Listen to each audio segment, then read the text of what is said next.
Now, let's jump into this idea of a central idea.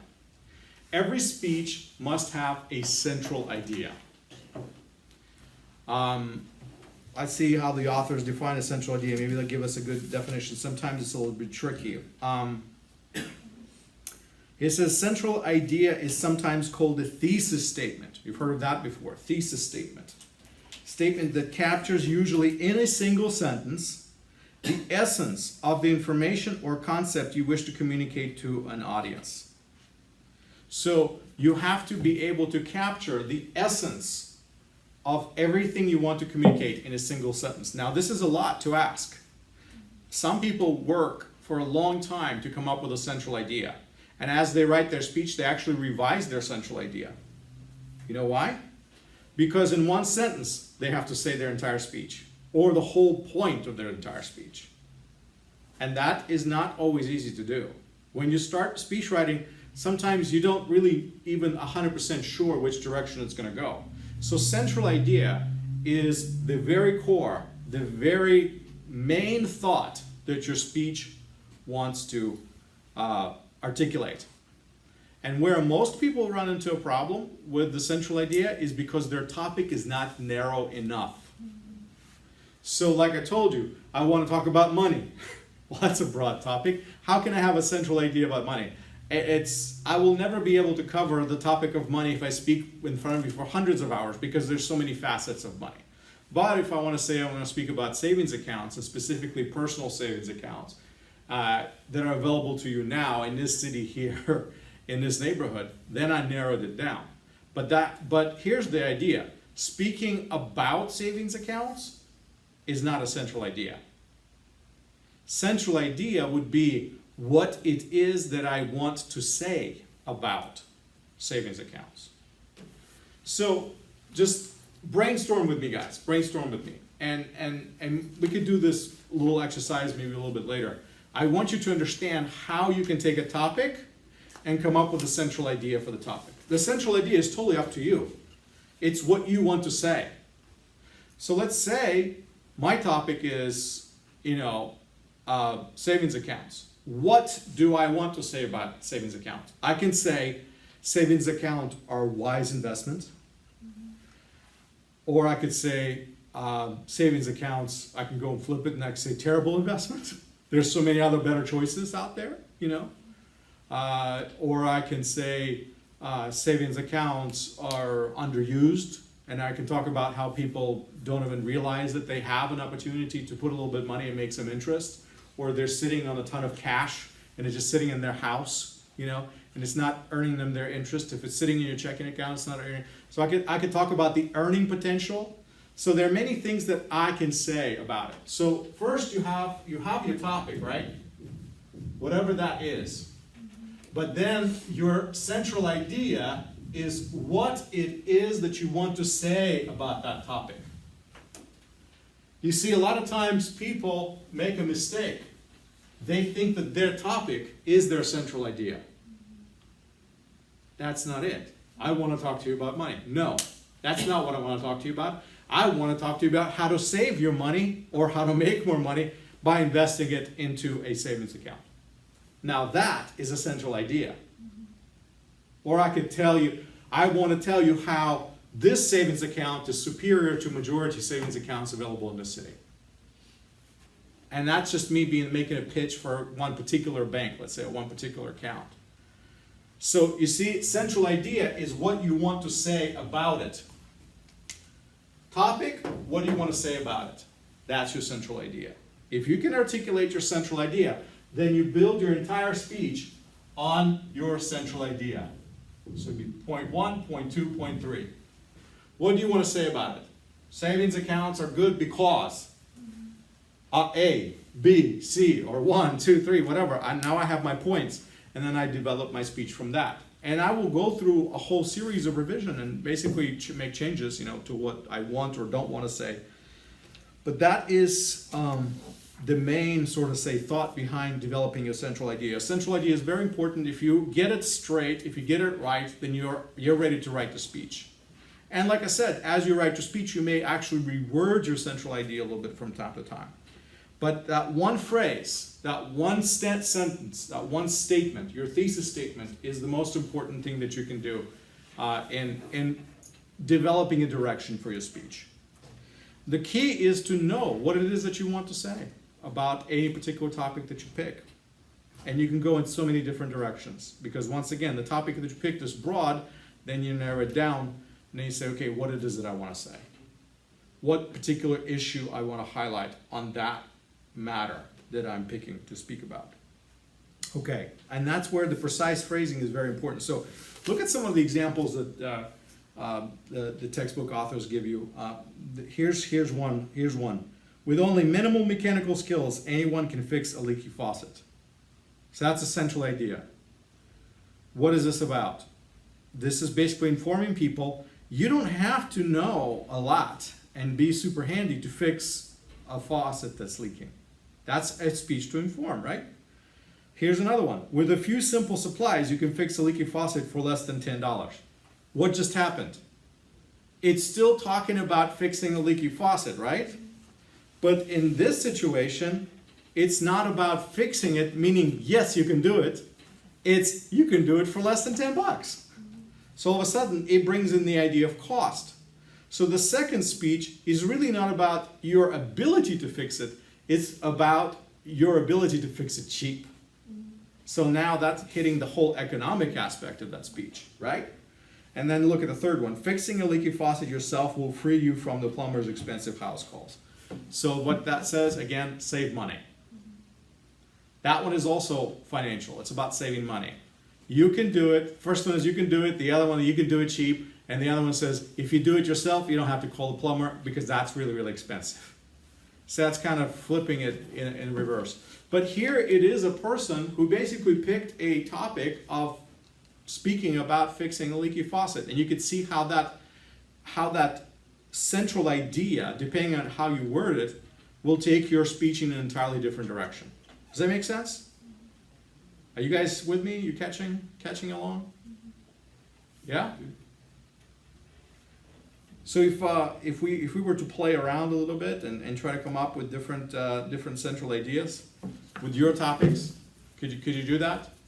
Could you take a topic and then come up with different central ideas for that topic, just like you saw in the example? Anybody wants to try? Don't be shy. Okay, you guys can give me a topic. How about that? You can torture me. Give me a topic. Hopefully it's something I know about. Okay? How to improve public speaking skills. See, that doesn't count. That's what this class is about. Give me something else. Give me something else. Give me something more fun. Something not necessarily class related. Just give me any topic. Start with the big. Start with broad. What do you want me to talk about? Sports?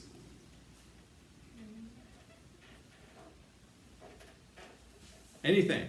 Just pick a topic. I just want you to see that you can take any topic and work with it. I want you to listen to the reasoning, how it works. So let's say sports, okay?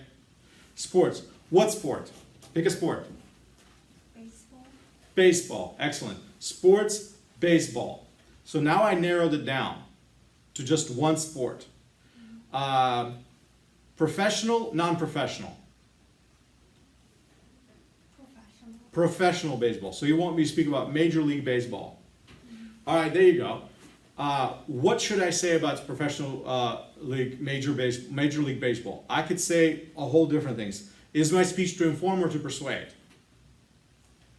You guys get to pick, and I'll come up with stuff. What you want me to persuade about something, or do you want me just to inform you about something? Easy or easy? Yeah, I don't care. It doesn't matter. You guys torturing me, so you can be on me as hard as you want to be. It doesn't matter.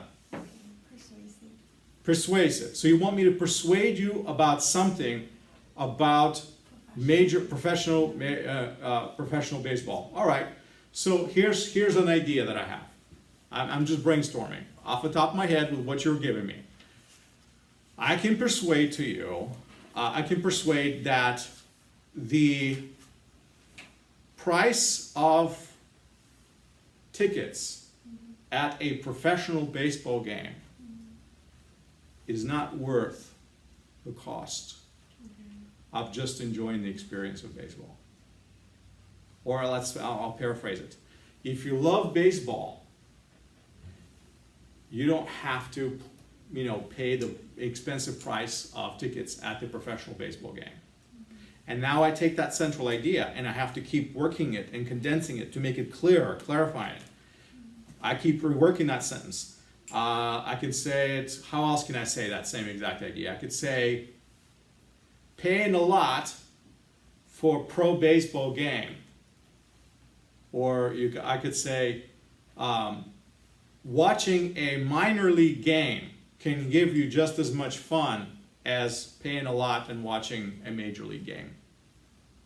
See, what I just did is I'm working through the process of making a persuasive speech, and I'm choosing a negative side of reasoning because I'm actually not arguing for major league, I'm arguing against it, but I'm going to argue that you can get just as much fun by watching a non-pro game, an amateur game, if you like the game of baseball, versus paying a lot of money, going to the stadium, parking, getting food, sitting down in those seats, and you're not having you can have more fun in a minor league game. Let's just put it that way.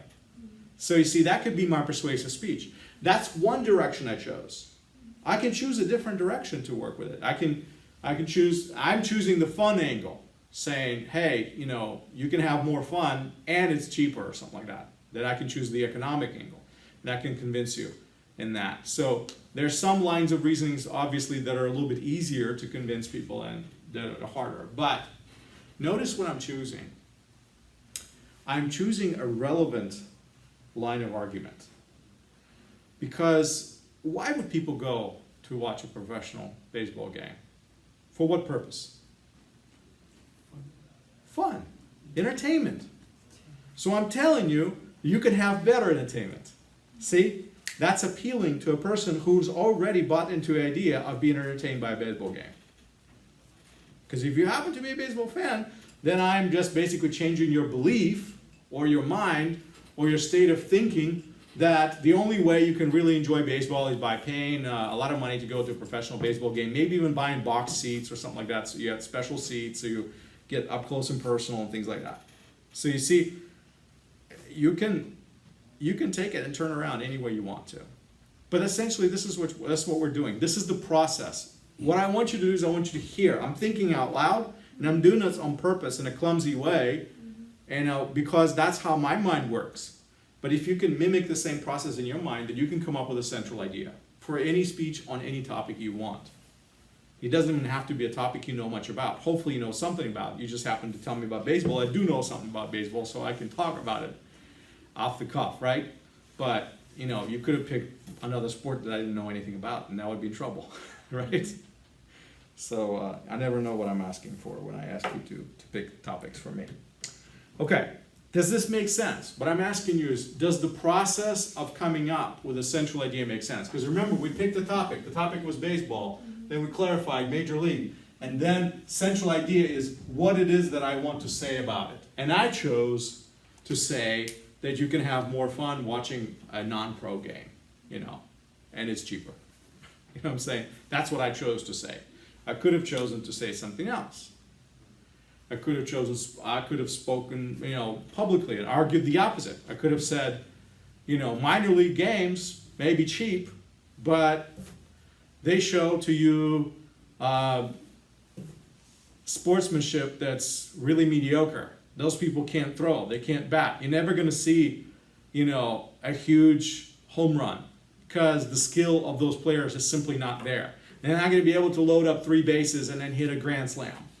You're not going to see a grand slam at a minor league game or something like that. Or I can argue the opposite. Again, the idea is once I know the topic and I clarified it enough, what do I want to say about it? That's my central idea. What that may be really depends on where I'm going with it. It's really up to you as the speech maker, essentially. Okay? And so once I clarify my central idea, that's the bones upon which I build my speech. Okay, I want you to think of a speech almost like, you know, let's say, you know, a fish, okay? These are my bones. And once I got my central idea, my core, my spine, everything else I say is going to build off of that spine. You know, all those bones, they're going to build off of that. But I have to be very clear about what that is. And once I know what it is, then I'm ready to build a speech. If I don't like the way that fish came out, guess what? Different spine. Change the spine. New spine, new bones. The speech changes. Okay? Makes sense. Hopefully my drawing makes sense too. Okay, good. All right. The textbook talks about analyzing your audience and occasion. There's only so much that you can do about that. Of course, in some places you know exactly where you're going to be speaking. Other times you don't. The question is, if you're picking a topic, you want that topic to be appropriate for the place and the time or where you're going to be. Again, you're thinking about your audience. There's a particular technique that we teach in public speaking school, audience orientation. And that's basically where you're thinking as if you were a listener. And you're saying, okay, if I was a listener listening to a speech on that topic, what would I like to hear? What would my objections be? What would be my things that, you know, will pop in my mind? And this is where you have to really pretend as if you're a listener. If I say baseball, you say that. If I say bank, you say this. You know, what are the things that come into your mind as I say the different keywords?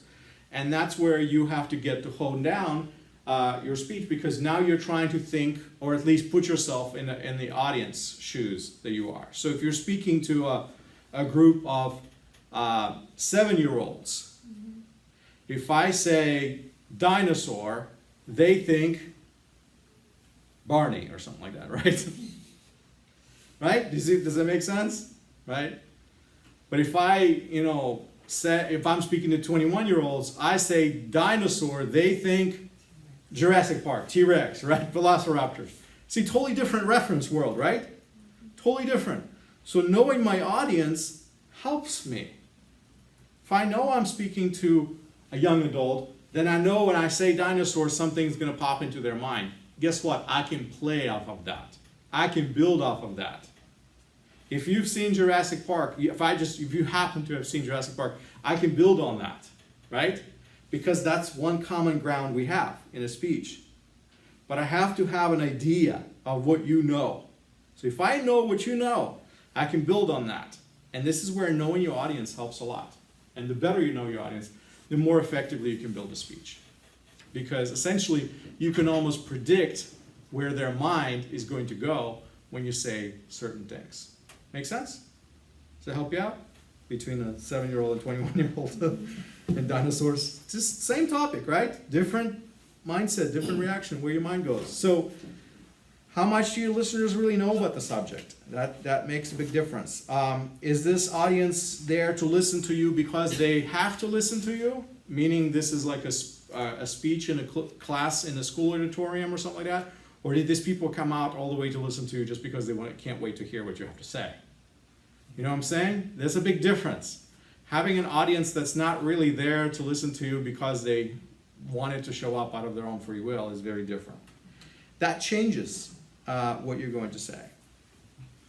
And so once you consider who is listening to me, who is my primary audience, if I'm going to be speaking this and that's my topic, how should I build my speech based on who's listening to me now? I'm using that audience orientation.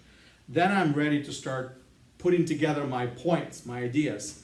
And then, of course, sometimes as I put together my points, I come up with weak spots. I want to say something about this topic. I want to tell you about baseball, but I don't have statistics. For example, if I want to talk about how many people get injured in baseball, I could say, baseball is a much less dangerous game than football or something like that. But then I need statistics to back it up, because you're not going to just believe me. You're not going to say, oh, no, you're just making it up. How do you know less people get injured in playing baseball than they play football? Well, then I have to have statistics, right, to prove that. And so I start gathering my material, start gathering my data. I start collecting my information so that I can make a point, but that point is not just based on my opinion or my general knowledge, but it's on very specific facts, because facts can be much more convincing than just general information. If I start saying things in general, how do I know it's true? Sometimes you have to check your facts. Sometimes you have to work through and do a little research, because you may find out that, well, as you're doing research on something, you wanted to say something, well, that's actually not entirely true.